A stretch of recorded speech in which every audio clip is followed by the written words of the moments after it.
A mother shot and killed in front of her own children. People living at the Belden apartment complex on the city's northeast side shocked and saddened after learning that's what happened there today. San Antonio police say the victim loading up her kids for school this morning before she was shot. Tiffany Huerta spoke to a neighbor who says she came outside of her apartment to help after hearing the gunshots.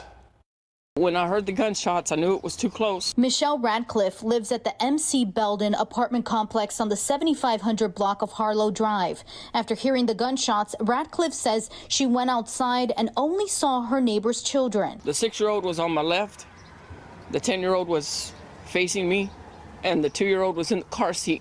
She later discovered the children's mother was fatally shot. She's my friend. San Antonio police say a 28-year-old woman was loading her 3 children up for school this morning when she was shot in her car. What we have here this morning is an absolute tragedy. Chief McManus says the alleged shooter was found at a nearby home. He was taken into custody and questioned. McManus says the man is the estranged husband of the victim. The chief says the accused shooter was arrested on multiple occasions starting in October 2018. He violated a protective order, and he is out on bond. Is out on bond right now for violation of that protective order. And look what happened. Here we are this morning. The chief condemned the policies in place that left the alleged shooter out on bond and the woman unprotected. We tell victims that we can protect them, that they need to come forward and report family violence, and here we are with another family violence murder. McManus says something needs to be done. What type of shit is this?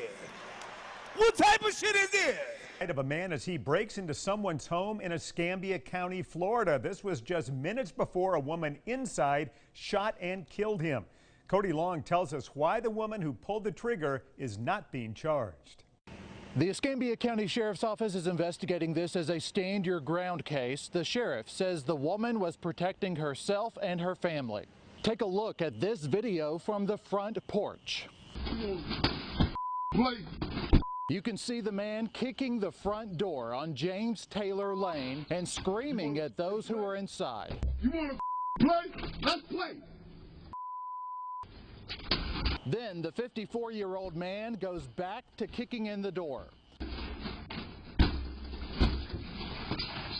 After a few tries, he gets in. The sheriff said once inside, he armed himself with a knife and threatened to harm his children's mother. A woman in a bedroom said she was in fear for her life and shot the man in the head. He died on scene.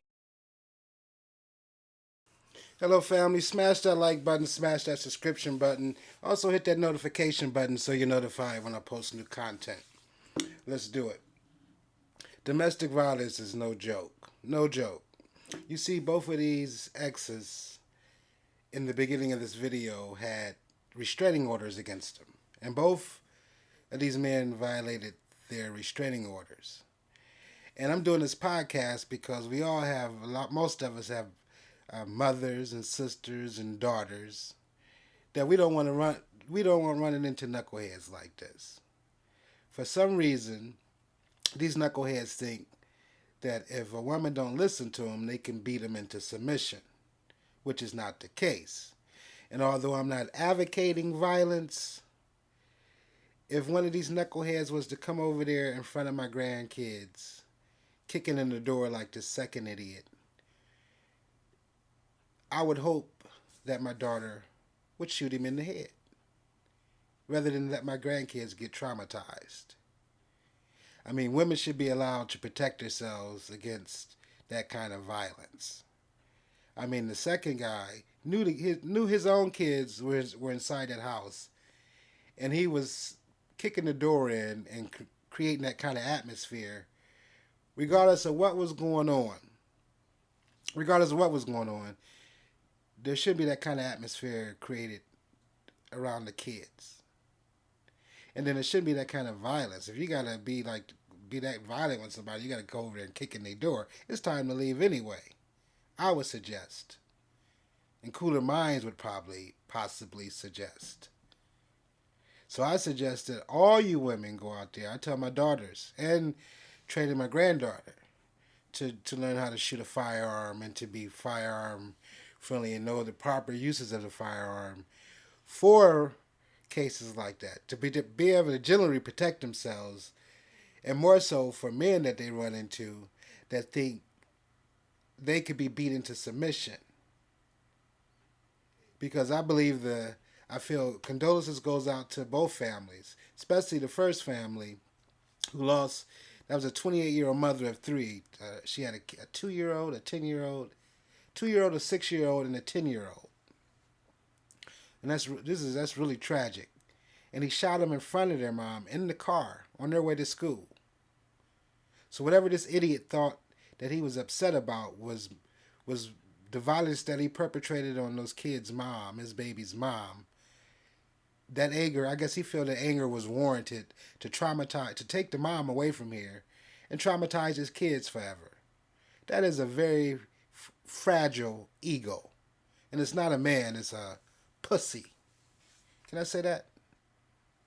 I don't want to get the video flagged. But you know what I'm saying.